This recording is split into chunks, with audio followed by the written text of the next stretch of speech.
Welcome and Happy New Year to you. You are at home with Jim and Joy, and I'm Joy, and this is my beloved husband, Jim Pinto.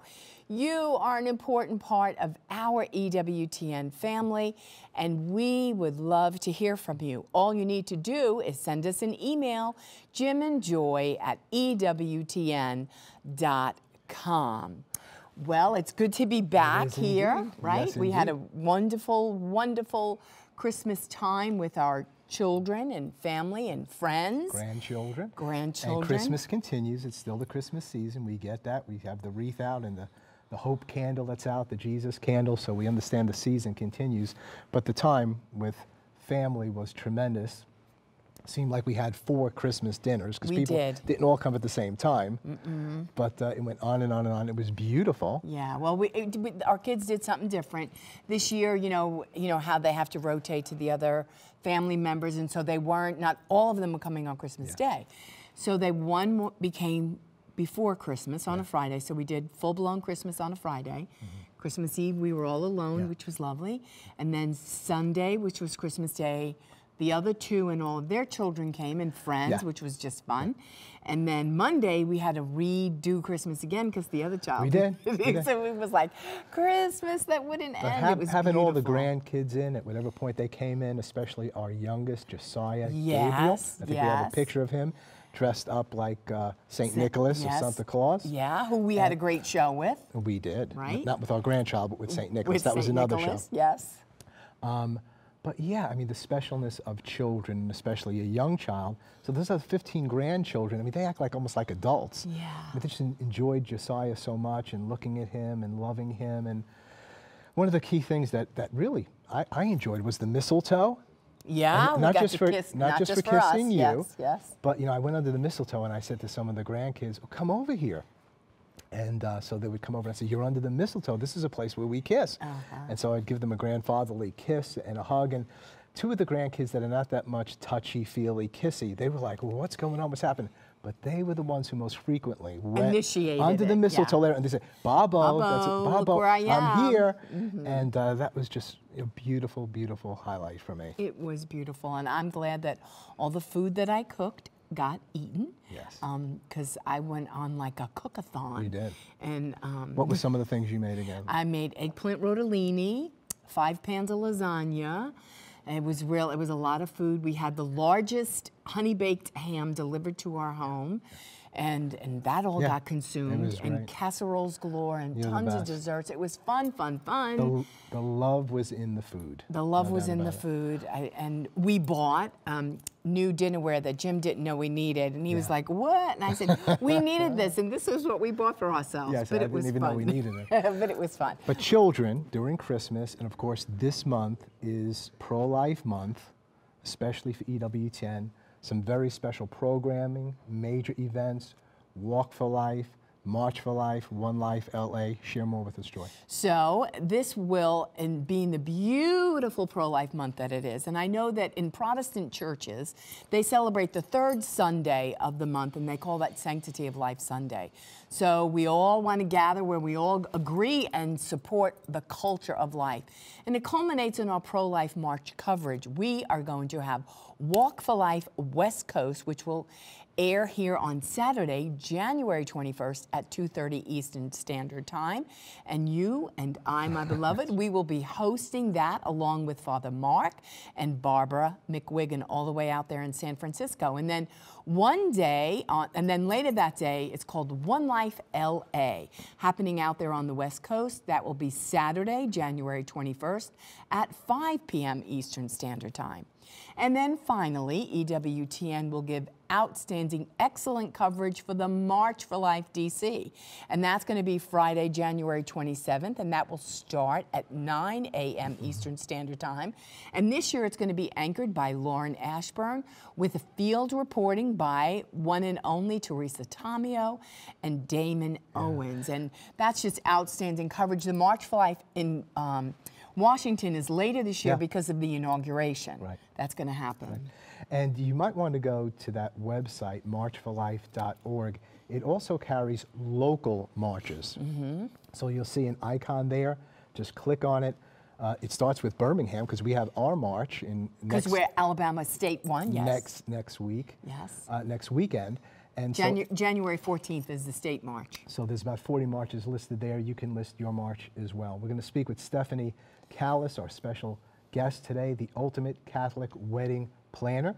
We needed that when we had our 4 weddings. Absolutely. An incredible book blending together all the practical aspects of planning a wedding as well as the spiritual aspects. I love what she said, a wedding planner and a holy marriage. So if you have a wedding coming up in your future, maybe you have daughters and son-in-laws and sons, everyone's getting married, family members, cousins, nieces, this is the show for you. Outstanding, the ultimate Catholic wedding planner.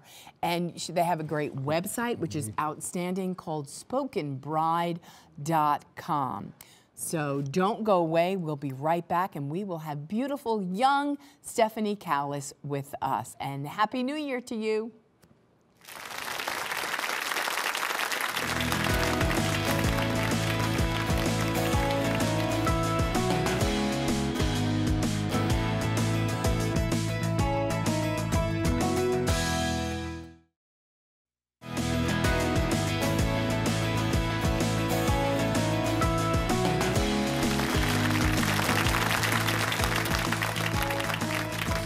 Welcome back. Well, you are an important part of our EWTN family, and we would love to hear from you. If you have a question for today's guest, Stephanie Calis, give us a jingle right here during the live broadcast at 1-800-221-9460. If you're outside of North America and you want to reach us, just call area code 205-271-2980. And remember, you can always send us an email during the show, jimandjoy@EWTN.com, and hopefully we will use your question right here on the air.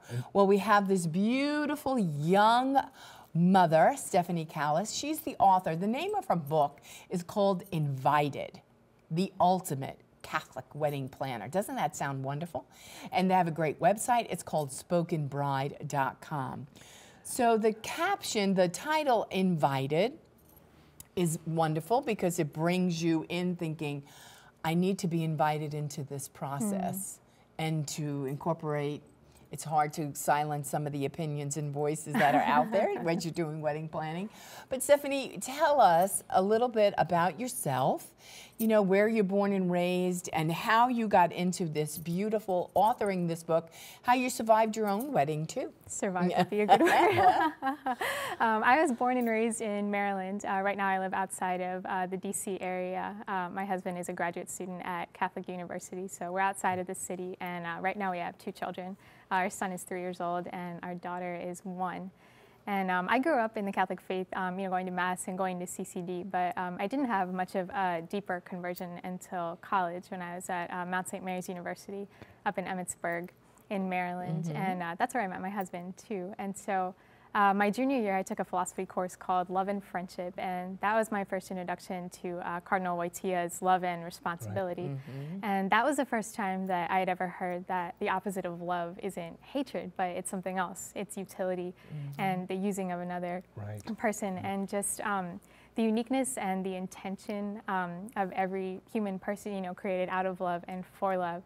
By God was so radical to me and started to just kind of change my perspective. And I think it shaped my spirituality a lot too. And of course, he became Pope John Paul II years after that book was published. And after college, I had an opportunity with the organization I worked for at the time to attend a course with the Theology of the Body Institute outside of Philadelphia. So that was a week's worth. It was 30 hours of lecture on John Paul II's audiences with Christopher West. They teach in front of the Blessed Sacrament the whole time. And I think about that aspect a lot, that almost the entire course is spent in prayer, because even though I absorbed knowledge that was new to me during that week, kind of the theological facts of the theology of the body, I can still see now, 6 years later, so many of those fruits, you know, in my life and the way that it's shaped my prayer and just sort of my interests.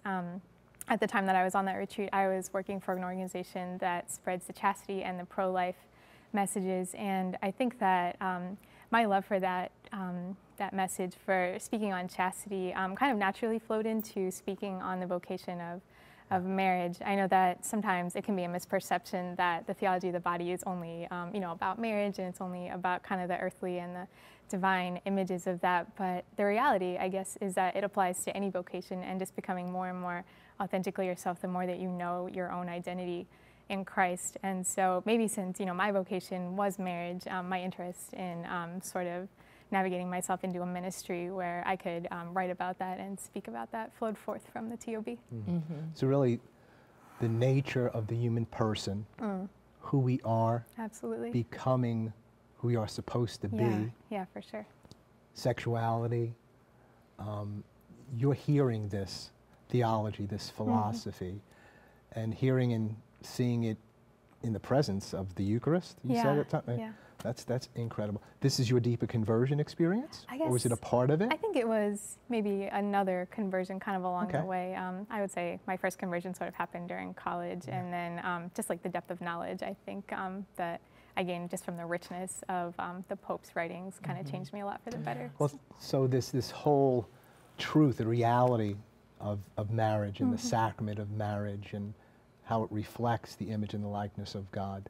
Is this the driving force for you regarding marriage and the book Invited, the Ultimate Catholic Wedding Planner? Or? I think it is. And I remember when I first started writing actively about marriage was after my own wedding. I had just moved to a new town in West Virginia where my husband was studying. I had just come off of a mission year after college and didn't have a job yet, so I was unemployed, and there's only so much you could do to decorate our apartment and unpack our wedding gifts and all. And so I've been kind of looking for something creative to do to occupy my time, and at that time I think we were invited to 9 weddings in the space of the 12 months after ours. A lot of my friends got married in a very condensed period of time during that year, so we were traveling back and forth. We were going to a lot of weddings, and all of them were so beautiful and so unique, just to hear the different readings that they chose and to see the different traditions that that each couple incorporated. And having been one of the first, I guess, in that group to get married, sometimes people will call and say, what do you do when someone says they're bringing their boyfriend or girlfriend to your wedding and you didn't write their name on the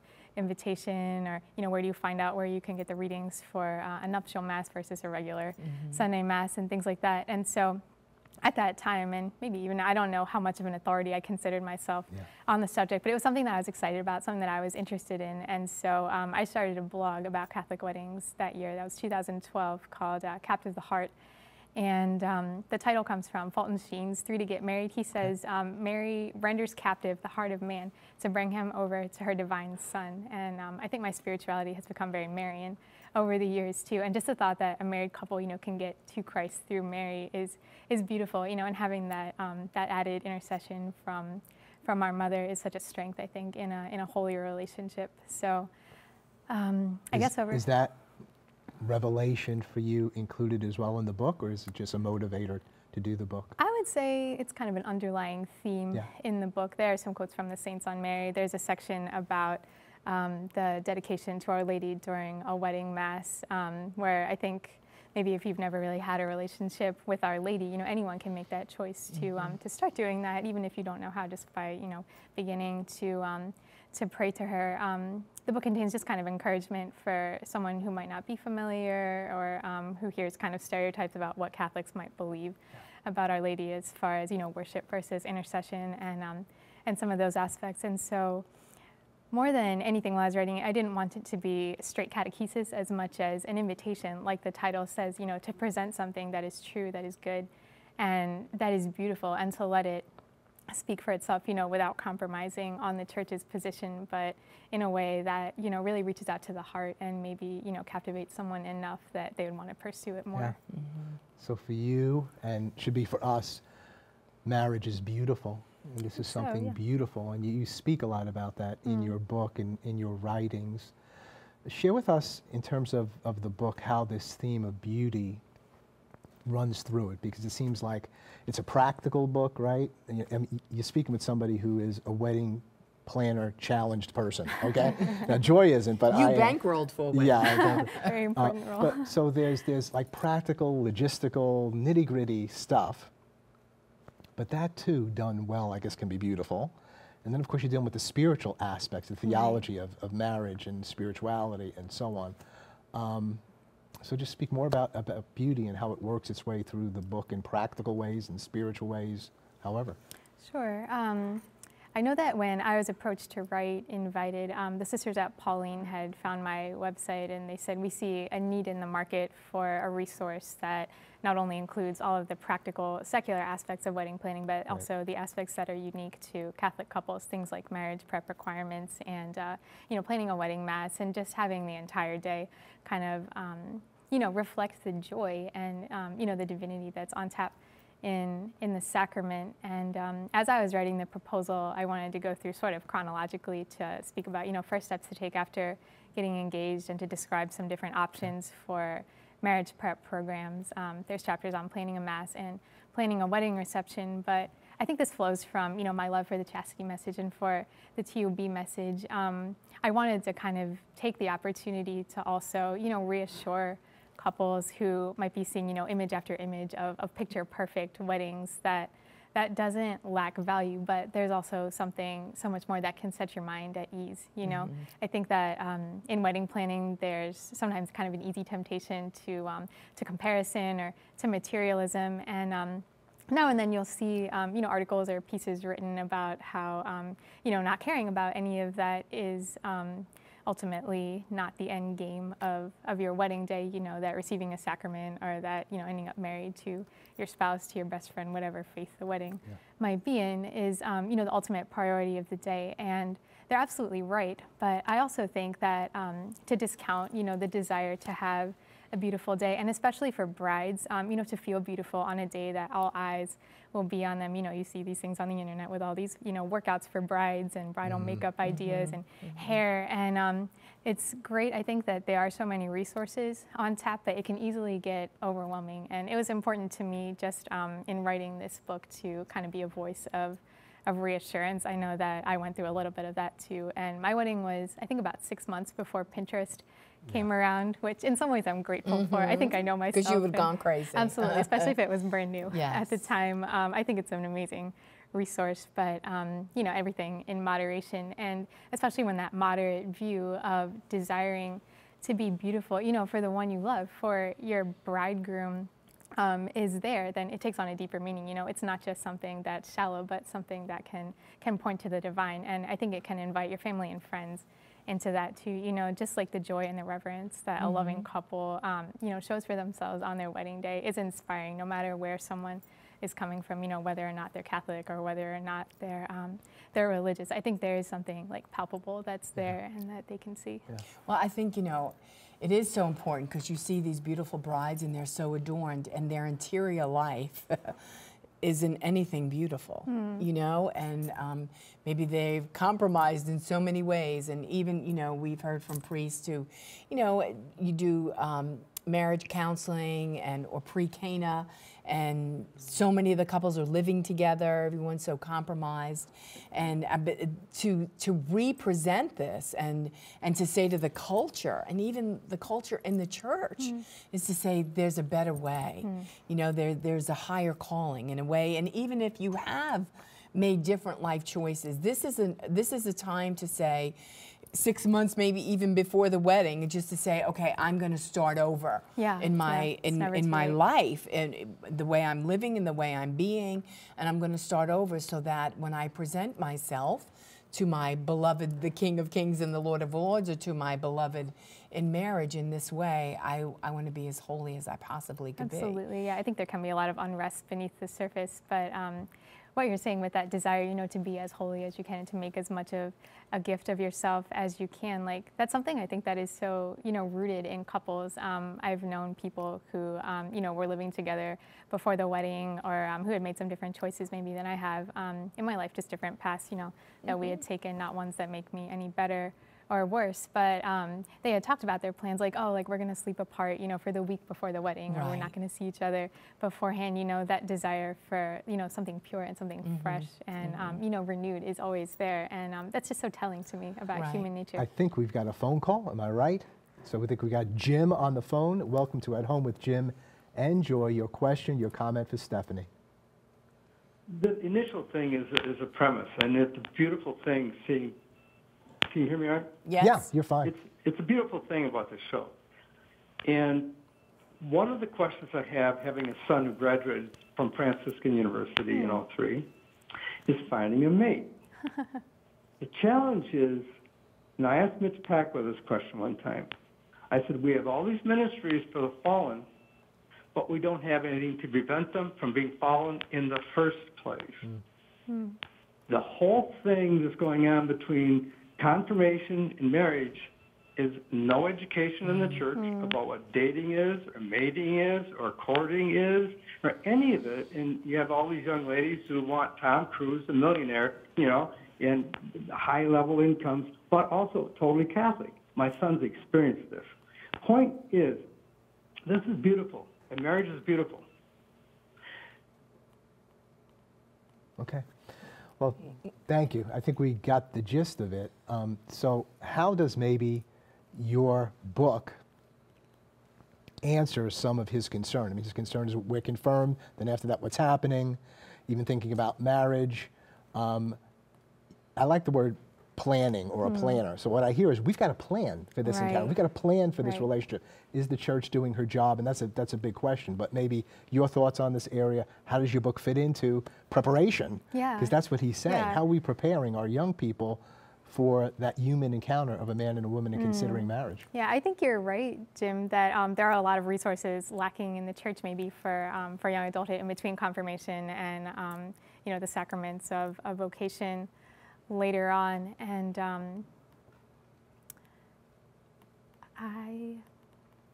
Well, I think what in the church sometimes they do. I mean, it's like or even when you go off to college, if you're not in a good group. I mean, we had one of our college nieces come and visit us over the holiday, a strong Christian girl in a good school, but being so challenged because she doesn't have a support system. So that's such an area where then you could lose yourself because you do feel like you're the lone man on an island, right? It's hard, yeah. Certain choices you make, there are definite times, I think, of persecution. And I know that for some young adults, the first time that they return to the church, you know, after, you know, growing up, receiving, you know, reconciliation, First Communion, and confirmation, this is their first time back, you know, since their childhood as they're preparing for marriage, if they've chosen to get married in the church. But I wonder if maybe like an antidote to sort of these attitudes that were mentioned in this question about having all of these, you know, ideals and these qualities of, you know, the perfect spouse and any kind of standards that maybe are unrealistic come from maybe not just seeing like a fullness of like the vision of the human person. And I wonder if that truth could be sort of a remedy for that, just a way to understand, you know, how we are created and what we are created for, you know, that all of these external qualities are great. And there's an internal peace, I think, that can flow from that. But being able, you know, to open your heart to giving someone a chance who you might not consider otherwise, or who might not meet, you know, like the 5 things on your list that, that you have in mind, it can be very freeing, I think, you know, not to expect perfection. I know that when I was a teenager, I heard Jason Everett speak, I think 2 or 3 times at high schools and with my youth group and things. And he has the famous story of his wife writing letters to her future husband after she had her conversion experience. And so I was like, oh, I'm going to do that too. I had this stack that, you know, I gave to my husband on our honeymoon. But when I was younger, I would fall asleep and think, I want my husband to be Italian. I want him to be, you know, this tall, to have blue eyes and to have, you know, this career. And then I think once you meet the person that, you know, you might eventually enter into marriage with, whatever qualities that they do have and not what they're lacking is what stands out. And that person only, you know, grows in esteem and in beauty before your eyes and in the eyes of love. So we're speaking with Stephanie Calis, author of Invited, the Ultimate Catholic Wedding Planner. We want to hear from you. Perhaps you've just gotten engaged. What are the steps you need to be taking? Perhaps you're further down the road. What can you learn here? Tell us about your successes. Tell us about your questions, maybe failures. Be a part of the show. So give us a call. We're here for you. The website is spokenbride.com. Don't go away. We'll be right back. Plenty more to come.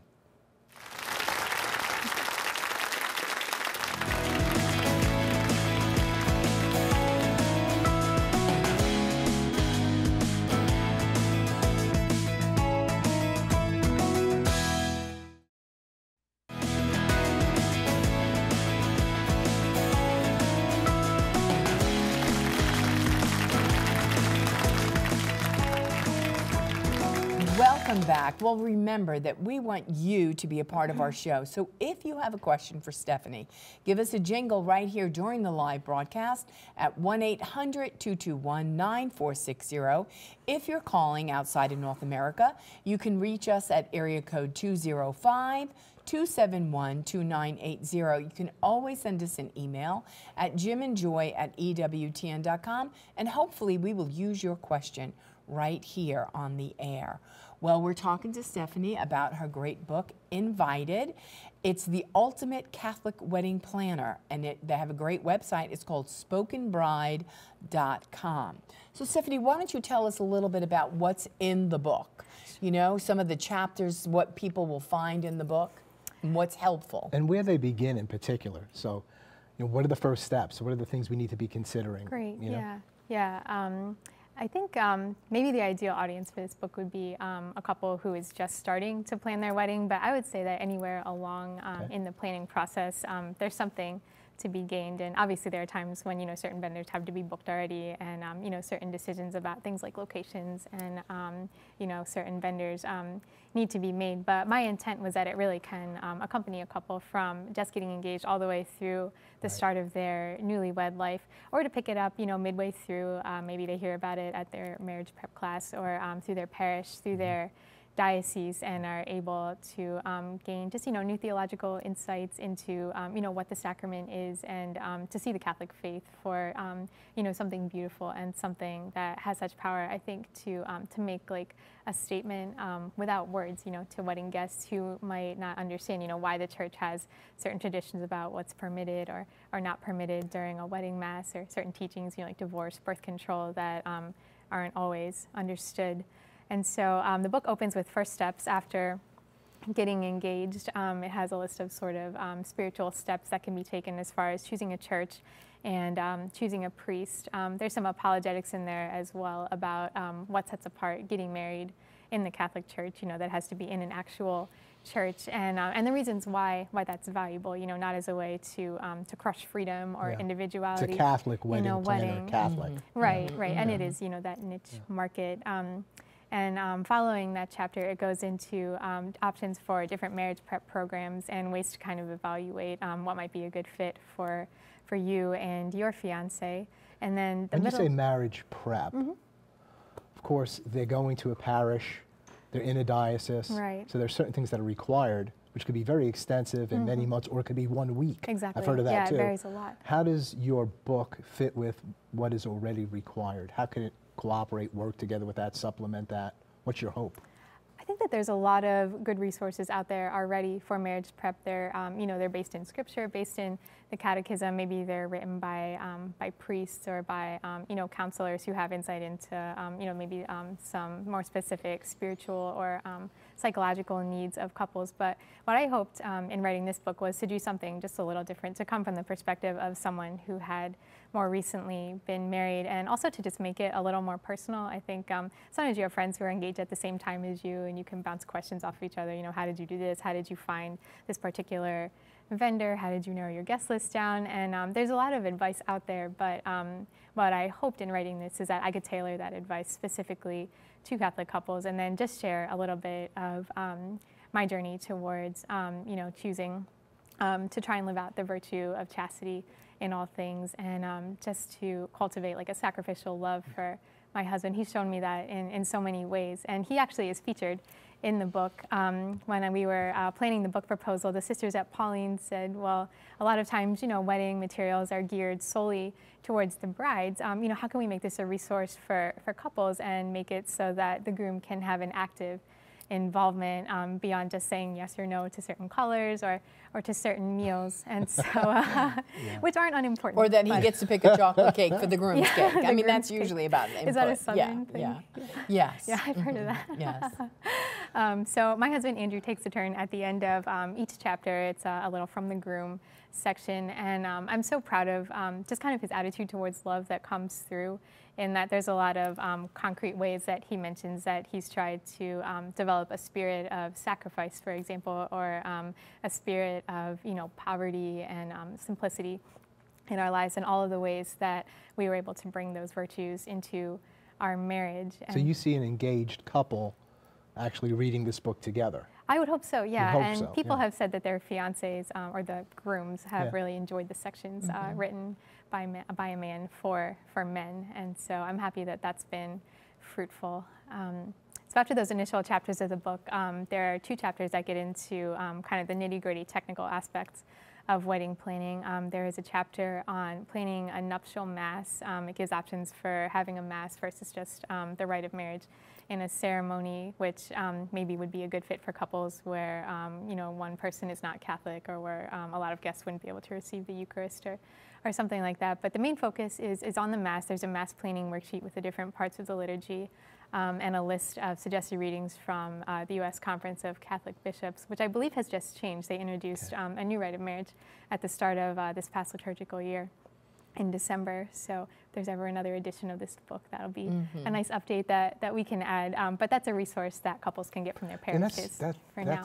I would imagine that a fair number of brides-to-be and grooms-to-be going into this have never really thought through the various aspects of the Mass, one way or the other way, Maybe what all not, takes yeah. place and what's going on there. So when you get to that point, it just must be like the priest kind of suggests some things to you and that's it. But you're saying, hey, you need to participate, you need to understand. I think so, yeah. And giving concrete options, I think, is a good way to do that. It's one thing to tell someone to participate, and it's another to, guide them and instruct them in how. And so my hope was that by including the readings and by including some suggestions for songs for the liturgy, that can at least be, a starting point for couples. Pauline helped me create a worksheet in the center of the book to plan the Mass, and then one to plan the reception as well. There's space to take notes on venues and on kind of the timeline for events during the reception, when you'll have certain songs and dances, cake cuttings or any other traditions. Let's just pause there for a minute. Sure, we have an email. Okay, it says,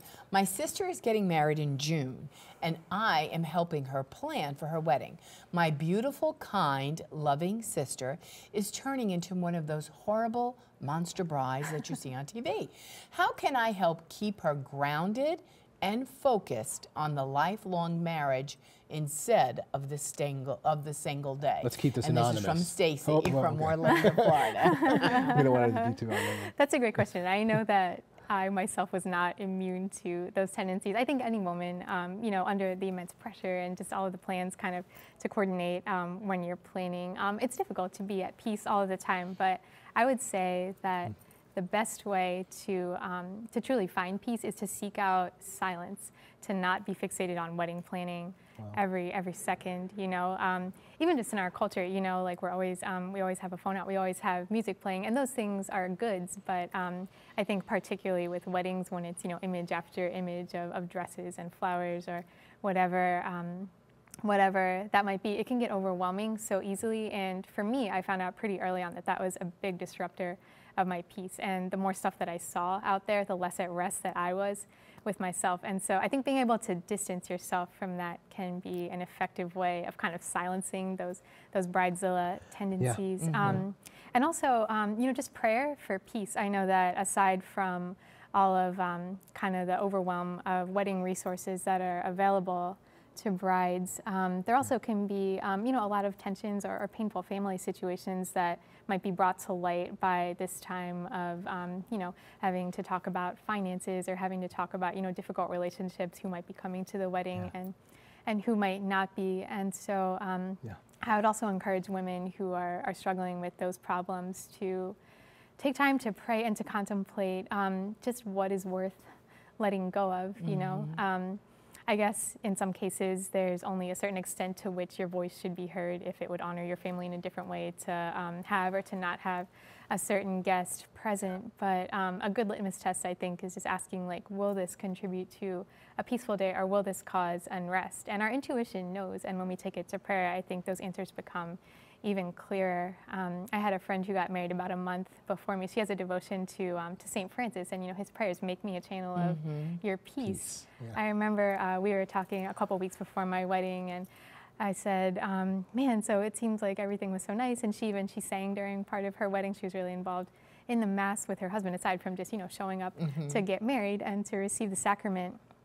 And she told me that that was her prayer, for the entire weeks leading up, if things seem like they're falling apart, or if things are getting painful in certain relationships, just prayer for peace and finding practical ways to find how you can maybe like remove yourself from some of those situations can be really good at silencing that voice. That's a lot of wisdom, because in our own working with couples, when we served in another tradition as well as now, it's like, keep the main thing, keep coming back to the focus of reflecting the image and likeness of God, that this is going to take place. If we live to that point, it's what God's doing. It's grace. It's a sacrament. He's going to show up. It's going to happen. And like you said, take time to be still and to remember who we are, what this time is about.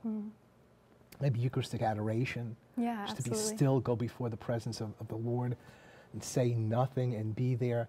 And then everything else seems to kind of fall into place. And if some things don't fall into place, the mountains melt like wax before the presence of the Lord, And one of the things we used to do, and when we would do premarital counseling with the couples, we would schedule marriage, wedding conversation breaks. Like there was a day of the week you couldn't talk about the wedding because it's like a tsunami that just takes you over. And so we would say, you need to schedule one day where then you don't even have a conversation about the wedding. Like you just go back to like the normal place, like, where do you want to go to dinner tonight? Do you want to go out to a movie? Do you want to, because it is, and you just say, you have to stop, because it's just like, the second he puts the ring on your finger, it's like, oh my gosh, and you're off and running. He's like, what, where did she go? Emotionally, physically, spiritually, she's just off in a zone, and then her mother comes in and it's like, oh my gosh, and then he's like, what, I just said I wanted to marry you and spend the rest of my life with you. How did we get over here? Joe, let's take another phone call from Melissa. Melissa, you're at home with Jim and Joy. Your question, your comment. Welcome to the show. Hi, Jim and Joy. How are you guys? We're doing fine. Welcome. Hi. Good. I really love The Spoken Bride. I follow you on Instagram. Oh, thank you so much. Thank you for your support. Anyway, my question happens to be, so I got married 2 years ago with my husband. Congratulations. And from what I recall with the pre-Cana process, it was essentially like 4 sessions after work. They were like 2 hours each. And we would cover the basic topics. But from what I remember, nothing was really interactive at that point. It was just listening to the talks, and it was here in the Archdiocese of New York that we got married. But my question essentially is, marriage is such a huge sacrament. It's a lifelong thing. My parents always say, no one goes to school to learn how to be married. And in my 2 years of marriage, I'm just like, marriage is so tough based on the experiences that we've been through. So what do you suggest to make the pre-Cana process more interactive, something that is more long-lasting in the mind of the couple, something that we could pull more out of the resources out of? I'm just thinking from the perspective of like my husband, who was a fallen away Catholic, and when we got married, it was like his first time back. So, just for couples that are going to get married now, I have friends who are Catholic who haven't been back to the church in a long time. And, but getting married through the church is something that they need to do based on their family, but they should have a clear understanding about what they're getting into. Thank you so much for your question. Thank you, Melissa. Yeah, I agree, Melissa. I remember having similar experiences of attending engaged retreats, and it's kind of like a one-and-done situation where you receive all this information over the course of a day, and then you leave, and there's not a lot of follow-up. And so it's fortunate, I think, that there are ministries that are coming alive in the church right now that do offer more connection with couples. Witness to Love is a great one. I think they were on your show a few months ago, Ryan and Mary Rose. And that's a model based on couple-to-couple mentoring, wherein the engaged couple actually approaches a couple at their parish, or they're introduced to a few couples whom they can choose, and they ask them to walk with them as they're preparing for this journey to the altar. And their, I guess, retention rate, so to speak, of couples who end up, joining the parish or just returning to Sunday Mass after has been really promising. And so I think that ministries like that will be a great blessing to the church, and God willing, they will grow. But to answer your question, for areas of the country where programs like that might not be an option, where it is just a few classes or a retreat weekend and things like that, I'd encourage couples to seek out mentorship anyway, if there's a couple in your parish or you know, family, friends that you've known, maybe friends who have a spiritual life or just a faith life and a family culture that you admire, who've been married even a few years, I think there's a lot of wisdom when those newlywed days are kind of you know, fresh in the mind, or maybe even, you know, young parenthood and young family life. There is a lot of wisdom, I think, that can come from that, and just a little bit of a glimpse into the reality of you know, the daily life of your vocation. And the second thing I would recommend too is seeking out spiritual reading that you can do together. There's a lot of theological classics of the church, as well as a lot of contemporary books that have been written on the subject of marriage, on the subject of you know, authentic love, and on married sexuality. And I know that I love to try and read the same books as my husband at the same time. Usually I'm the one falling behind. I don't always catch up as quickly, but we love those discussions, like when we're able to read and just to pray together with the same book. Who do you see your audience being? In other words, she's saying maybe you've got one person that's really committed on fire and understands the faith, the other one's kind of lapsed. Right. Well, maybe they're both. You know, can this address a number of sorts of people and their spiritual journey, or is it tailored just to one particular group? My hope is that it does address both groups. I know that from my blogging experience prior to writing Invited, the audience was primarily women who were a little more like me. They were engaged or newly married, and had a faith life that you know, was involved, and that was striving for more. And at the same time that I was working on my blog, my husband and I, for a brief time, did talks on engage retreats in West Virginia, and those are kind of a mixed bag. Like when you would see the audience on the retreats, some couples did have a strong spiritual life. Others were returning to the church for the first time, and some even had, you know, you could tell just a little bit of, you know, animosity to the church. Unfortunately, I think certain regrets can sometimes manifest themselves, you know, as anger, and that deserves, you know, proper like ministry and care and respect. And so, as I was writing the book, I was kind of trying to hold the tension of those two audiences in mind. You know, what language and what content can I include that will, you know, inspire and provide practical means for couples who want to go deeper than what they receive kind of in the overview that they get in their classes. And also, what's a way that I can speak in a way that is reverent and that doesn't, you know, kind of soft pedal the teachings of the church, but how can I present them in a way that is loving, in a way that reaches, you know, for the heart, and doesn't just say, this is a list of rules, or this is a list of no's. You know, what can you say yes to? Right. And you want to see it presented in the richness and the beauty that it is. And, you know, Melissa said one thing, well, you don't go to school to learn how to be married, but hopefully you grew up in a home where you watched your parents' marriage. You know, I can remember packing our son's cars. He was getting ready to go off on his honeymoon. And he looked at us and he said to you, Dad, I got this. He said, because I watched you all my life. That's beautiful. So now I'm going to drive off and I'm going to be a husband. You know, and so that's, hopefully we saw that sacrificial love from our parents, where they modeled that for us. Now, there's a lot of divorce, and you know, there's a lot of remarriage, and there's a lot of hurt. And so people haven't had that modeled well. But that, hopefully that's where that is, where then we even have to represent it. You, a young bride, and saying, I'm a wife, I'm a mother. This is beautiful, this is the greatest thing. You know, and you get to write about it and blog about it and have an impact of just saying, if you came from a broken family, that doesn't mean that has to be your story. Absolutely. You know, that there's something more, and where you represent it and say, this is rich, this is beautiful, this is God's best for us. It's Invited, the ultimate Catholic wedding planner. We're going to take a break. We'll be right back. Plenty more to come. Don't go away.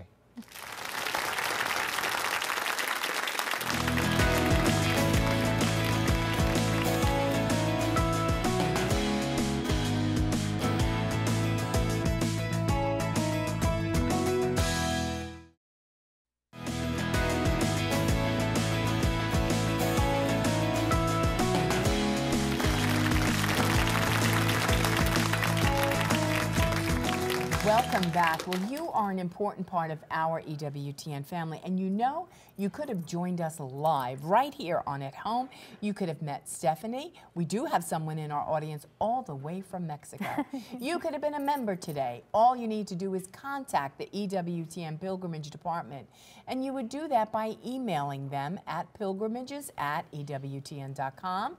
give them a jingle at 205-271-2966. You know, you might have in your New Year's resolution in 2017 to make it to EWTN. We would love to have you, so come and see us. Well, right now we're going to go straight to Rome to hear from Joan. Joan, what do you have for us today? Well, greetings from a very cold and windy Rome to all of you at home, and Happy New Year again.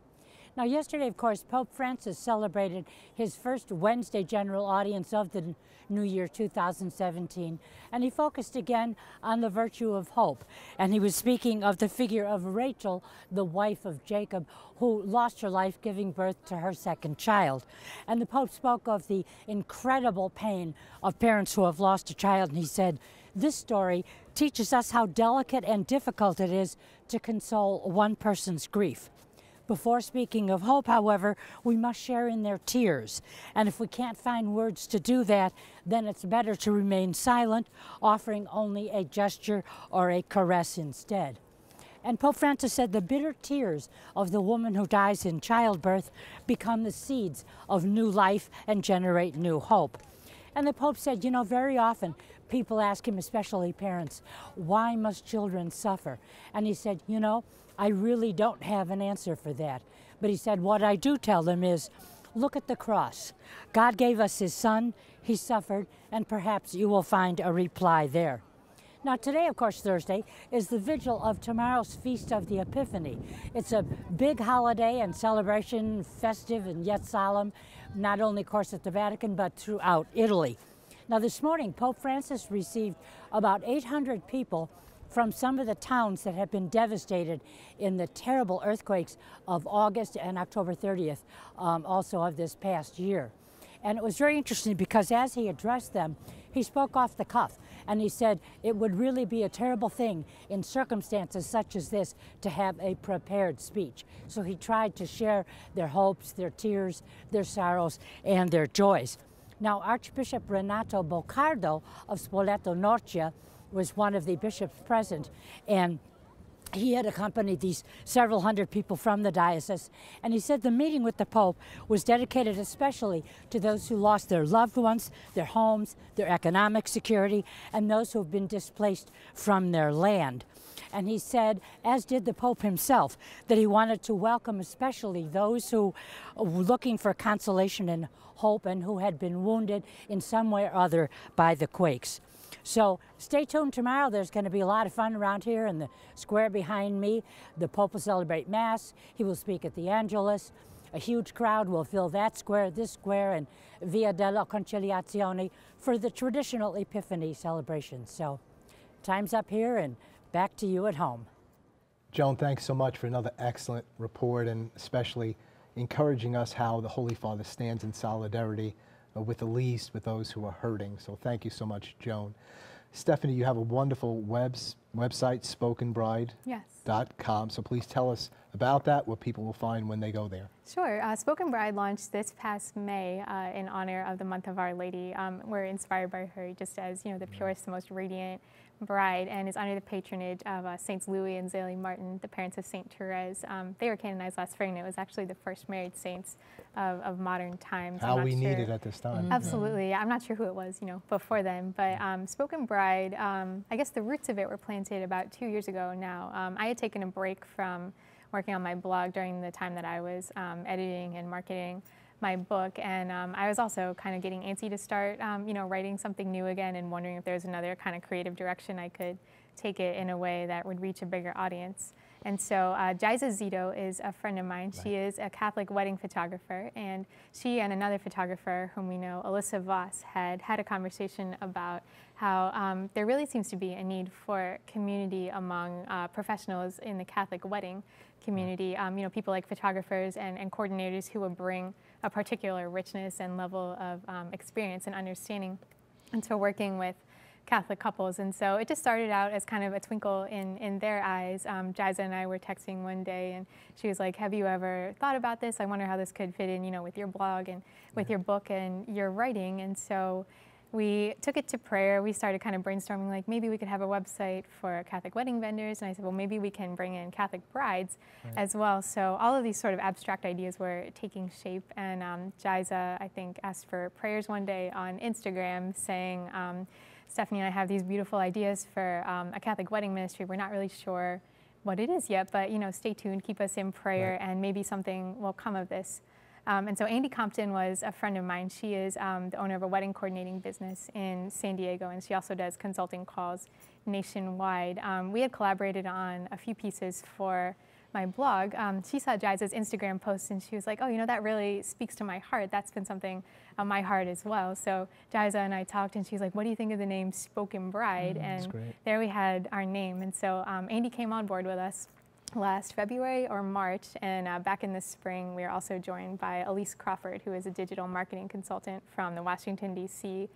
area. So it's the four of us as a team, and what we want to offer with the site is something that brides can't find on any other wedding website. There's so many beautiful resources and beautiful wedding images on the internet, and what we want to do is to take that beauty and put it in the context of the ultimate beauty, the beauty of God the Father. And so on the website you'll find a page where couples can submit their engagement or their wedding stories. Our blog posts feature photos from the wedding as well as testimonies from the bride. We're going to have to pause there. Yes. You are so passionate about this. People can go to spokenbride.com. Stephanie, thank you so much for beautifying the bride of Christ through Invited and through spokenbride.com. Remember that life, marriage, and the family will prevail. God bless you and all of your loved ones. Keep it on EWTN. Bye now.